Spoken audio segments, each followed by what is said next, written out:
folks, and welcome back to another episode of the Shack Chronicles. We're sitting here today with Christian Pretorius, all the way from Namibia on the Dark Continent. How you doing today, Christian? Good day, man. Yeah, absolutely, man. It's awesome to be on your show. And yeah, like you said, it's a world apart from where you are, but it's good to be on your show, man. Thanks a lot. I really appreciate you taking the time out of your day. There's quite a time difference here, so I think it's 5 hours, so it's kind of good that we nailed it. I'm in the middle of my morning, and you're in the middle of your afternoon. And I also think that it's probably a little different temperature where you're at. Absolutely. We're only 5 hours apart, but we are also about 70 degrees apart. So even more. It seems like it's worse. Yeah. It's minus 16 here this morning when I got up. I'm not sure what it is there now. Probably about minus 12. I doubt that I'll be able to get up. Have you ever experienced anything remotely close to that? The coldest I've been was in a Russian summer. Like, that's the coldest I've been. And it was like minus 10 Celsius. So that was pretty cold. It was like September in Kamchatka. Yeah, that would make you put on the extra layers for sure. Absolutely. This Namibian wore everything he had in his bag, so... So what's the temperature there? In Namibia today it's like 88 degrees Fahrenheit. So yeah, it's around that for most part of the year, to be honest. Winter months it can drop a couple of degrees, but it doesn't really get freezing cold here. So your climate pretty much stays consistent year round. Yeah, we're so close to the equator, so it really doesn't vary that much. It's the weather's fantastic. It's really nice. Nice. Maybe someday I'll get over there for a visit. Absolutely. We can set it up. So you're a guide, you're a host for Destination Travel, and you're a world traveler yourself for fly fishing. Tell us a little bit about some of the things that you've done and how you got started. Yeah, man. I'm gonna take it back, way back, how it all started. My dad, he was the man who put a fly rod when I was 6 years old, and it's the easiest way to put it to people is it's nice if you know at 6 years old what you want to do for the rest of your life, and you can really work towards it. So there's no university, there's no school to go to for fly fishing. Really, it's something that it gets passed on by other people normally, and me, it was the only option. There was never something else apart from hunting. So it was fishing and hunting. So started both of those at the age of 6, and then pursued that career. Didn't know how, didn't know what was possible, but I started competing for South Africa in the fly fishing world championship scene. So I started doing that when I was 14 years old, and since then I did 8 world championships, and I started guiding full time in 2019 in the Seychelles. So that was my first big gig. Before that, I did a bit of tiger fishing and stuff like that on the African continent. But I would say Seychelles was my first big break. That was the one you read about in the magazines and dreamt of as a kid. So it was surreal when that all... I'm still dreaming of that one, Christian. Became a reality, man. I still dream about it, and I've been there. So it's one of those places. And it really is all that. We'll probably get to that at some point as well. But yeah, so Seychelles was home for me for a good couple of years. And funny enough, like when I started guiding, my goal was to see as many places as possible. But the problem is then you fall in love with the first one you go to and you don't want to leave. So that's quite hard. But I spread my wings, and then I got an opportunity to go to Kamchatka, which was awesome. And then from there, just one after the other. And then obviously went into managing the lodge and more hosting of trips. So that's where I'm now. Yeah. So you were the manager of a Baco lodge in the Bahamas. That's right, yeah. So through the guiding, I was fortunate to guide Oliver White twice. I guided him the first time on St. Brandon's in the Seychelles, and then also in Kamchatka, and definitely got along really well. And he mentioned that he's got the lodge, and he was always looking for new possibilities or new options as managers and stuff like that. So I definitely reached out more than I should have probably, expressing that how badly we would look into it, me and my wife. And so we started working at Abaco and managing the lodge in 2016. And that's a 9-month stint, and we did that for 3 seasons. Yeah. Nice. Yeah. Oliver's a great guy. He was actually the guy that sparked this whole Guide Shack Chronicles for me. Real good guy, extremely knowledgeable fella, and he was the first guest on the show. So I'm sure we'll have him back on after his new endeavor gets rolling, and we'll hear some more about that. So yeah. So unfortunately, as most people know, and for anybody that doesn't know, Hurricane Dorian took Abaco Lodge in September 2019. So since then, it just hasn't penciled out for the rebuild. So unfortunately, that's why you haven't been back since 2019. So where are you at now? Like what do you got on the go? I know you just got back from the Seychelles again. Yeah, man. So funny enough, like when we started at Abaco, we signed up for 3 years. Like me and Lenny spoke about it, and we said we would love to do it for 3 years. And every year we kind of evaluated the situation, and we kept on going back. And after our 3rd season, we packed our bags and we were heading back to Namibia to go live there. And literally 3 weeks after we boarded the flight, the lodge was completely destroyed.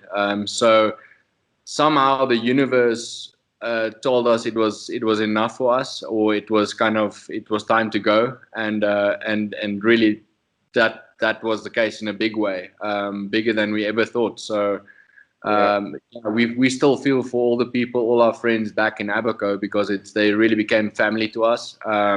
And a lot of the people, I mean, they lost a lot. So it's kind of they lost everything. It's crazy, man. Like it was, and if you know the island, you know that those people experience hurricanes on a yearly basis, and often you'll drive around and their houses are shuttered up for the entirety of the year. They don't take off the shutters because they don't know when the next storm's going to come, and they just thought this was just another storm, and this one was a little bit more angry than the rest. It was. Yeah. So what do you got on the go now? You got any guiding trips coming up or hosting trips coming up?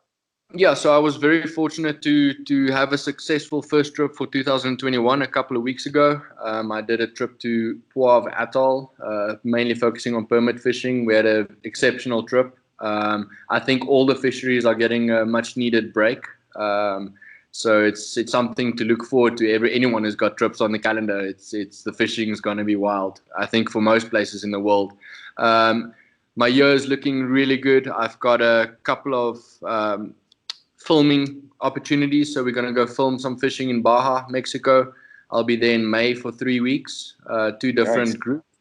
So trying to get another big rooster on fly, and then right after that, I'll be heading to Alaska. I'll be guiding the king season at Lava Creek Lodge. Then right after that, I'll be heading over to Mongolia for a week of hosting, and then straight from there to Kamchatka for a couple of weeks of hosting. And that's kind of just until August, and then I'll jump on a plane again in early September and do a bunch more trips until December. So my year's looking really good. And hopefully if we can do like 60% of those trips, I would be over the moon. So I'm hopeful, but who knows? Yeah, man, you're lucky because like we can't travel here. It's unbelievable. I can't even travel to my next province. Sure. Is it still on such like strict lockdown where you are? Yeah, like we can't travel. I can't travel to the next province, and like there's only less than 1 million people where I am in my province of Nova Scotia, and then like the next province is only like 2-hour drive away, and we're not allowed to go there. And if we do go, if we cross that imaginary line and we go there and we come back, we got 14 days that we have to isolate at home. That's insane. It's crazy. But all the people in Canada seem to think that it's great that we're doing this lockdown and stuff, but our media is not showing how people are able to travel amongst the world. Like, absolutely. So for me, I mean, just the reality kicked in when I did my first trip, and how the norm of traveling is kind of disappeared. My trip to the Seychelles, I had to travel. I had to add another extra 5 days on my trip because I weren't allowed to fly through South Africa, which would get me to the Seychelles in 8 hours, which is the normal route. And I now had to fly through Ethiopia, then spend a couple of days in Dubai, then fly to the Seychelles, and the same trip back. Six COVID tests later. And so the norm of traveling is kind of going to be a little different for everyone that hasn't jumped on a plane yet. It's your routes are going to be trickier. There's less flights. So there's a lot of things to keep in mind, and that's hard. The destinations and the fisheries are great, but the logistics around it is going to be a little bit different.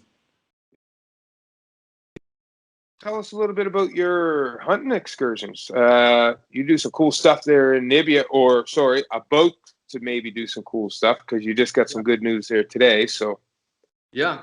So growing up with hunting, obviously always been a big part of my passion and stuff like that. But with the fly fishing, I've kind of gotten a little bit sidetracked and spend a lot more time with fly fishing, which obviously, don't get me wrong, I absolutely love it. It's my life. But I've always had the itch to get back into hunting quite a bit more. It's something I always used to do a lot with my dad, and so it's mainly been bow hunting for me the past couple of years. And Namibia is one of the most stable places in the world most stable places on the African continent. Let's put it that way, to come and hunt. So yeah, in order for me to do my professional hunting license here, you need to be a permanent resident. Then the process is quite long to get your hunting license, but it's something I'm working towards. And yeah, it's a big passion of mine, and hopefully in the next couple of years I can really become kind of engraved in the hunting industry here. It's something I'd like to do on the side. Yeah. Is it big there? Is hunting big in Namibia? I know hunting's big in Africa. Just never hear of. Usually it's Tanzania, and you hear these places, but. Yeah, it's very, very, very big, and also very affordable. If you look at a lot of places like Tanzania, it's super expensive safaris, exceptional luxury, big lodges, big areas. We have some massive areas here, but it's way more affordable, in my opinion. So it's a very popular destination for Africa hunting, for sure. And also Nice. the government, like I was saying, the government appreciate hunting more so than a lot of other countries. So hunters are welcome here. The government sees the value in that. And so that's why in October already last year, they opened the borders for all Americans. So anyone could come in. And that has changed things. Like our economy is, I would say, in a better place than a lot of other African continents or countries because of that. So what's the main animals you guys have there that are targeted? Oh, so that's the beauty of it all. Like I can sit here and probably name 35 species that you can hunt. It's not uncommon to come here in a week and hunt 12, 15 species. So I would say some of the iconic ones for Namibia would be gamsbuck, springbok, kudu, eland. Yeah, so I mean, I could literally Greater keep. kudu or lessers? What's that? Greater kudus. Really? Yeah. You got me intrigued now. I literally got back from a hunt yesterday. Like I was saying, I was filming a guy from South Africa that came to bow hunt, and we had some exceptional hunting. We probably hunted the number one SCI black wildebeest with a bow literally like 2 days ago. So Really? yeah. So we'll have to keep an eye out for that record. Absolutely. So black wildebeest. So you guys got quite a bit there. So is it pretty rural? Is it pretty rural where you're at? Like, so I mean, I'm in Windhoek now. It's the capital. It's like 450,000 people. But you can drive half an hour in any direction, and you're in the middle of pretty much nowhere.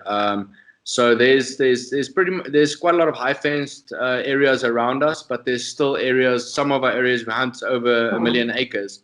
So well over 1 million acres. So big areas, free range animals, which is also fantastic. That's public land? That's public land. Yeah. So that's actually not public land. It's conservancies. So the government owns the land, and only you have to apply to be able to hunt in those areas. So outfitters apply to hunt on a certain area, and then you book through them. With the hunting, it's all allocated to the outfitters. So um, if somebody wants to get a hold of if somebody wants to hunt with you, Yeah. basically you can't be the PH because you don't have that yet. But Exactly. you could arrange that. You could film their hunt and everything like that. So do you work with particular outfitters now? I do. So I've got a couple of good friends in the industry, and my goal is really to be a freelance, be a professional hunter. I don't want to have my own areas. I don't want to be an outfitter. I want to be the guy who takes care of just the overflow of clients. To be honest, there's a lack of freelance PHs here, or good freelance PHs here in Namibia. And so the companies that I work for, they always in need of extra guides. So it's kind of a cool thing for me, and I really wouldn't do it full time. Like I was saying, my fly fishing will always be my biggest passion. But if I can do 4 or 5 good hunts a year, that's great. And then also with that, the filming side of things, I love filming. And me too. And I'm just getting into it. I love it. Yeah. It's a big part of what we do. I mean, it's really. I get a lot of questions on Instagram and stuff by a bunch of youngsters, like same as I was back then, and just asking the question like, "What's your biggest advice to kind of grow and try be where you are one day?" And I think the one thing I always think about is being able to document what you're doing and to be able to show people the places you see and what you do, and because 100%. that's the way. I mean, there's people that want to see it. Yeah. Oh, for sure. And there's people that don't know about some of these things. Like I didn't know anything about the Seychelles until I started cruising through YouTube and started seeing these things. And I heard of giant trevallies, but I never heard of the Seychelles. Like, I mean, that's halfway around the world from here. So, Yeah. So people filming their own adventures, and like even just people with their own GoPros, like film your stuff. Like Absolutely. I can't stress that enough to anybody. Like film everything that you can film, because it's all stuff that you can go back on. Phone, you can document your whole trip. It's really, I mean, anyone's capable of doing it. You just want to do it. Yeah. Just keep the camera rolling. Like buy your big memory cards and let the camera roll. But Absolutely. we won't go down that rabbit hole about gear and stuff like that. So you've been have you done any big films with hunting? Like, have you done produced anything? I've definitely produced a couple of show reels and stuff like that for outfitters. But I've filmed a lot of hunts as a kid and stuff, but it's not the quality that I would even merely expose to what I have now. So I've only been back in Namibia a year and a half, and Okay. I've definitely filmed a couple of cool stuff. So I'm actually, just before we got on this interview, I'm busy editing the film for the guy who came to bow hunt the past 5 days. So Nice. soon I'll be able to share something with you. So will you have that on a YouTube channel that people can check out, or? So I would probably send that to him and for him to use. So the difficulty is obviously there's a lot of people that's against hunting, and I respect my endorsements and stuff in fly fishing more than enough to even try and combine the two. So the only way for me, and I've thought about this, is to even start my own company as far as a production company, which is it's hunting and fishing, and my name wouldn't be associated with it, but they can see my work at least, because at the moment I can't share anything hunting wise. I'm not in a headspace where I want a lot of bunny huggers screaming up my lane. So it's not something I've got time for, and it's a battle I really don't want to fight over social media. So I agree with you 100%. And I've personally myself backed off social media quite a bit for a lot of those reasons, along with along with a lot of others. But I've got a lot of time to sit around a table and really speak to people about hunting, and I love doing that. You know, to try and change their mindset. But you're not going to achieve that in comments on a photo. no, for sure. Yeah. So what have you taken so far in Africa with a bow? How much time do you have? I've been lucky. Like I said, I started when I was really young, and a lot of the stuff, even for the local market, is very expensive, especially for the local market. For an American or foreigner to come over and hunt these animals are super cheap compared to what you guys pay for big whitetails and moose and tags like that. So very affordable for the international market, but for us, it's a different story. But I've been fortunate. I've hunted all the kind of common plains game species, as far as warthog, springbuck, impala, kudu, gemsbuck, eland, blesbuck, black wildebeest, blue wildebeest. The list goes on. You harvested them all with bow? Yeah. And then, I mean, it's probably the same amount with rifle, but I haven't done any big game stuff with bow. I've shot a buffalo and a hippo and a couple of stuff like that with rifle, but with a bow, it's obviously it's a different story. Yeah, gotcha. Yeah. So I'd rather get back to talking about the fishing, if you don't mind. Absolutely. That's the big one. Yeah, I just wanted to touch on the hunting and let folks know that there is some cool stuff that you're doing on the hunting side, especially where you don't post it on social media, which I totally respect and I understand that. I post way less hunting stuff than I do fishing stuff myself as well. So, yeah. I want to know more about the Seychelles, man. I got to tell you, like that's really where my mindset is. Yeah. I mean, I think we hear, not to cut you off, but like just kind of like from the start of the trip, we hear like it's probably one of the most dangerous places you could ever want to travel to. Once you're there, I believe you're okay. But like we hear all these stories about the Somalian pirates and crazy stuff like this, right? What's that? How many stories have you heard? Not a lot. One. There's literally one. Oh, is it? Well, yeah, I know that there's lots of Somalian pirates over there. So that's the reality, man. Like there was one incident back in, I think it was like 2007 or 2009, somewhere around there. I can't remember the date, but that was it. There was really one incident. It's a long way to go for a Somalian to get to the Seychelles. It's going to be like, it's going to take them 4 or 5 days by panga to get there, and that's kind of what happened. But in all honesty, like that fishery has been operating for, I don't know, 20, 25 years, and there's been one incident. There's other places that's way more dangerous than the Seychelles. That's for sure. Okay. All right. Yeah. So getting there isn't as bad as what we're told. But once you're there, like in your opinion, where's the best atoll to fish? So I think every atoll is very unique and special in its own way. So I think a big appeal for a lot of people traveling to the Seychelles is definitely the Giant Trevally. They're super aggressive. I think a lot of people are familiar with them. And the Seychelles in itself is considered probably the GT capital of the world. And in saying that, every atoll is different. So I would say for purely focused on GT fishing, Cosmolito has to be the best one. I know stories way back when they started fishing that atoll with 12 guys fishing it. They would stop fishing at 450 GTs, and the week wasn't even complete yet. They just stopped fishing because they couldn't. Their hands were completely screwed up. So the stories like that you will not get anywhere else in the world. And now, even now, with the amount of rods that's been through there, they still get their weeks with 150, 200 GTs a week.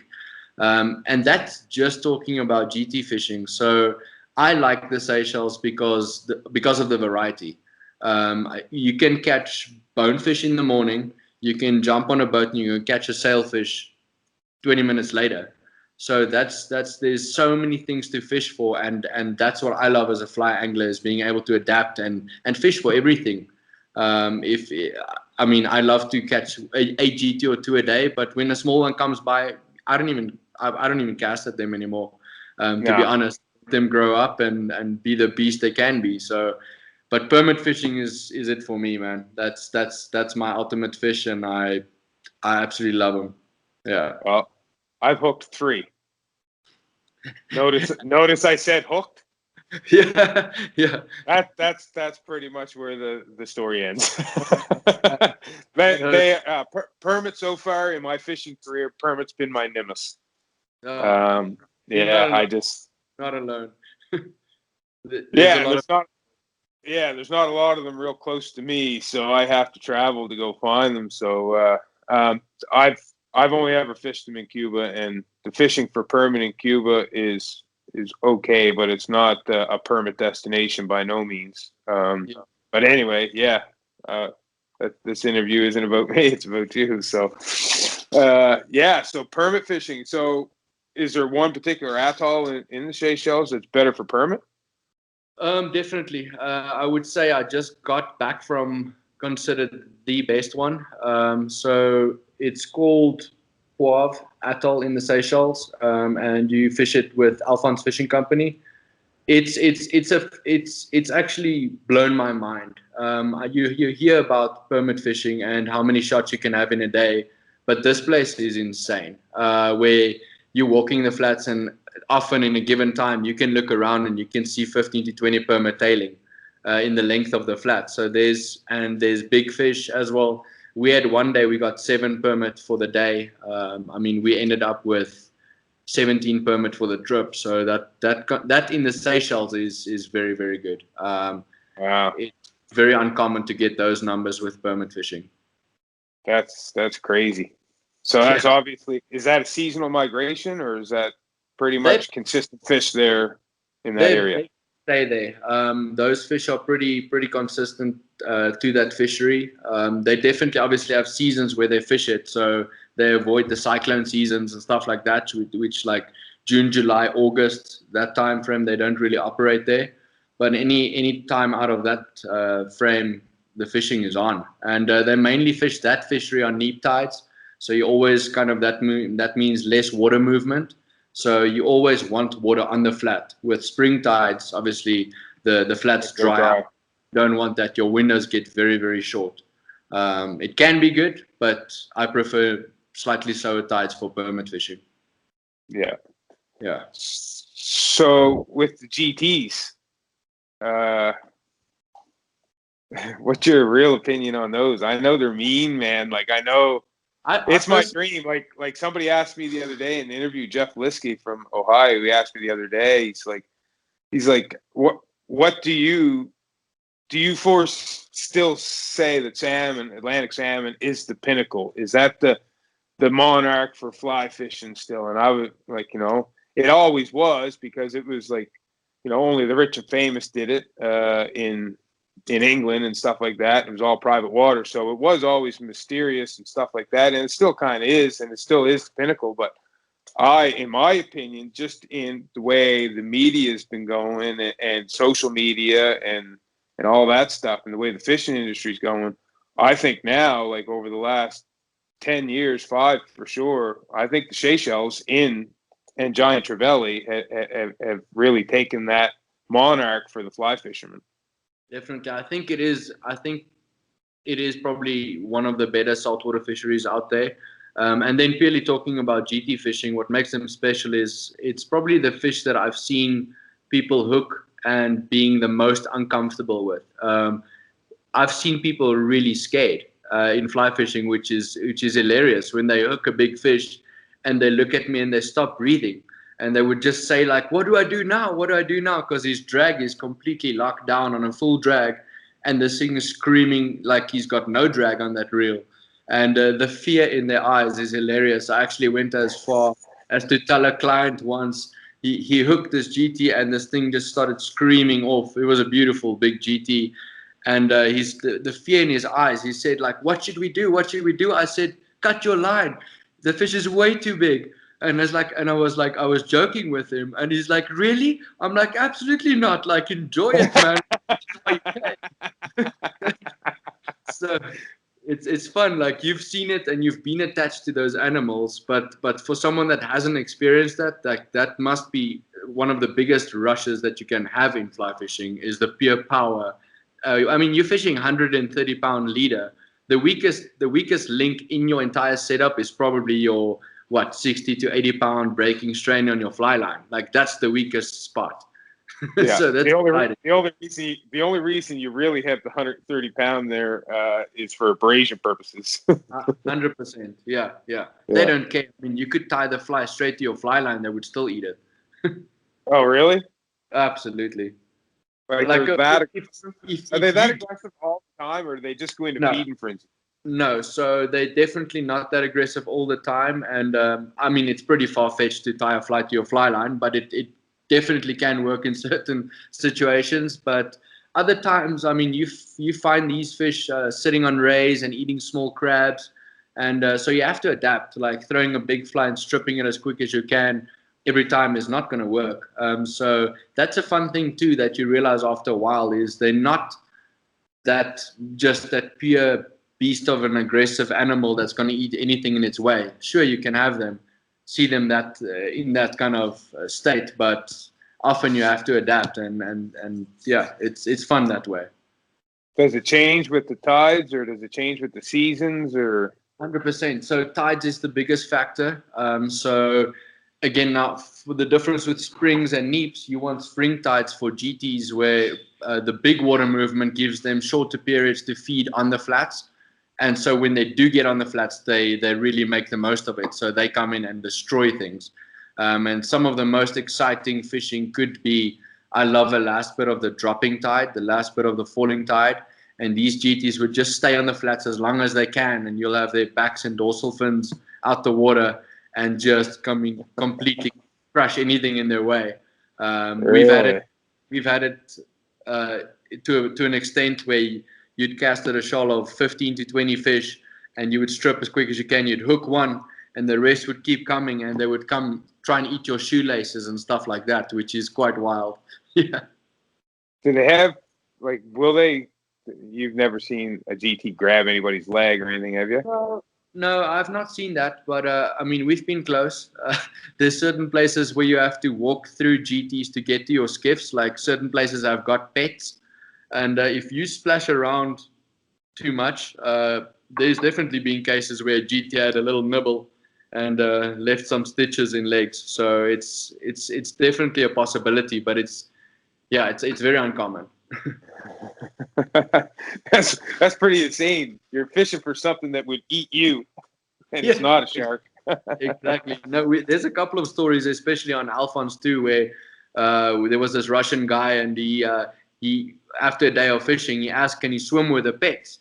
And before the guide said yes, but before he could say, "Don't jump in the water," this Russian guy jumped in the water, and the splash, the commotion he made, the GTs came and just hit him from all sides and left little bite marks in him, which is obviously it's not serious, but it's definitely puts it in perspective. Those things are pretty aggressive. Well, anybody that knows and been around any amount of Russians knows that he could have said no, or he could have said yes, and he was crazy enough to do it anyway. he was still doing it. He just wanted to know whether or not you thought it was a good idea. Exactly. It's a different person. Yeah. So you don't foresee yourself guiding the Seychelles? Are you going back this year? You got anything planned to go back? Yeah. So I've got another 4 weeks planned. I'm doing 2 weeks on Providence Atoll. That's in October, and then I've got a week on Astove. Yeah, so it's 3 weeks. A week on Astove in December. So very excited for those. The main focus will definitely be mainly GTs for those. And then on the question of guiding, I would definitely still guide the Seychelles, but again, like I said, just short distance. I can't be out there for 3 months anymore. So I'd love to, but things have changed for sure. Yeah, that's unfortunate. So the communication in Seychelles is almost like there's no. It's quite a lot. There's actually Wi-Fi at most lodges now. And like you were just saying, actually, the comment you made was like, oh, that's unfortunate that you can't stay there for 3 months. But I actually see it as a good thing, like I've got so much happening here as well that I look forward to. So being able not to do it is for me, it's actually in a way, it's a good thing, because it means that I've kind of created something elsewhere that's special. Yeah. So the trips that you have planned now for the Seychelles in October and December, are those hosted trips? Yeah. So all three of those trips are through the fly shop. So it's trips that it's guests that I've guided before, good friends of mine, and so yeah, it's all hosted trips for me. Is there any openings on those if anybody's looking to get in on a trip? Or are they booked up? I do have 4 rods left on one of the Providence weeks, but the rest is fully booked. So okay. The dates, actually, I think it's like the 26th of October until the 2nd of November. And it's a spectacular trip. So that fishery has been resting for over a year now. And I don't know, the last time that happened was when they put the Seychelles on lockdown as far as fishing, when that piracy issue happened. So this is the longest it's been not fished, probably in 6 years. So the fishing is going to be out of this world. It should be. It should be really good. I bet you're looking forward to it. I can't wait, man. Every time you got a ticket, it's good. If anybody's looking to get in on that trip, what's the best way for them to reach out? What's the best way for anybody to reach out to you to get in on any of your trips? Because I was on your website. Yeah. I think the easiest way is social media has become such an easy platform. So if they are on social media, they can drop me a message. I think a lot of my trips definitely starts like that. But also one of the easier ways is just reach out to the fly shop and tell them they want to go on a host trip with Christian, and they will tell them kind of what I have on the books. And I mean, specifically if they want to do the Seychelles, they can just ask them what I have on the calendar there. That's pretty easy. Then you cut out the middleman, and it's easy. And I'll put a link to their website in the description here. I'll get that from you after we get off the call here. So, is there anything else you'd like to tell anybody about Christian, or anything that you got coming up that you want to let people know to check out?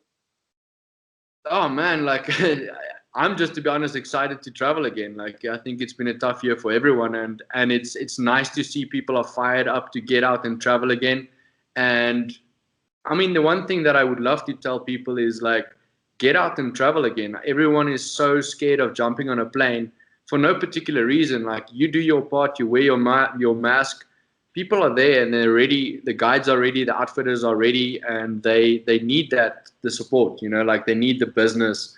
And the fishing, like I said, it's exciting times because fisheries have been rested. One of those 100%. Destinations I really look forward to is Bolivia. I'm heading back for 2 weeks again this year, and I mean that fishery hasn't been fished again for over a year. So those fish are just going to be ready and eager to go and to play. So you're going to be excited. Absolutely, man. It's a good time to jump on a plane and go fish. If you can do it, if your country allows it, like get out there and fish. Like you need it. The thing about it is there's way less people traveling, so the airports aren't really busy. Yeah. And it's really, if you follow the procedures, like if it's a whatever they need, like a 72-hour test or stuff, like it's easy to do. Like people see it as a big effort. Sure, it takes a bit of time, but the gain that you get out of the trip, in my opinion, is way more than the little bit of effort you put into to make the trip. It's it's special. Like now in the Seychelles, the past trip, not having to wear a mask for 10 days, that was like, it was insane. It was like the best thing. And you actually, it's crazy, but like it's become such a norm now that you actually forgot how it feels to not have to worry about a mask. Yeah, no, that'd be great for sure. Yeah. All right. Well, thanks a lot, Christian. I appreciate having you on here today. I'll get you to stay on there for a second, and I'll get that website and for the fly shop and stuff like that from you. But I really appreciate you being on here today, and hopefully the viewers gain some knowledge about some real cool things that are on the other side of the world. Absolutely, man. I think half an hour is a very short time to kind of say what it is, and but it's been good. Yeah, I appreciate your time as well, and thanks for reaching out, man. Yeah, we'll definitely 100% get you back on here again. I'd like to get you back on when you get home from one of your next trips, like maybe Russia or Alaska or something like that. And then we'll talk about those particular fisheries. I just wanted this one here. I really wanted to nail that Seychelles one down because I knew you were just there, and I knew you had a banner permit trip. So, not that I really wanted to hear you go on about how great your permit fishing has been, but I always try and be humble about it, but it's hard, man. Like those fisheries, like you want to share with people like how cool it is. So well, you got to. There's no. You're either being humble or you're showing your excitement. It definitely does. It doesn't come across from someone like you as being, boasting about it or bragging or anything like that, because you definitely see the excitement, and you're just like, you want to paint that picture, and you're an art, like, you do the photography and the video and stuff like that. So I mean, you're trying to paint that picture all the time for people to see exactly what you saw and live it. So definitely, awesome, man. I appreciate it, and I hope everyone liked it. And for everyone watching, take care, and we'll see you on the next episode.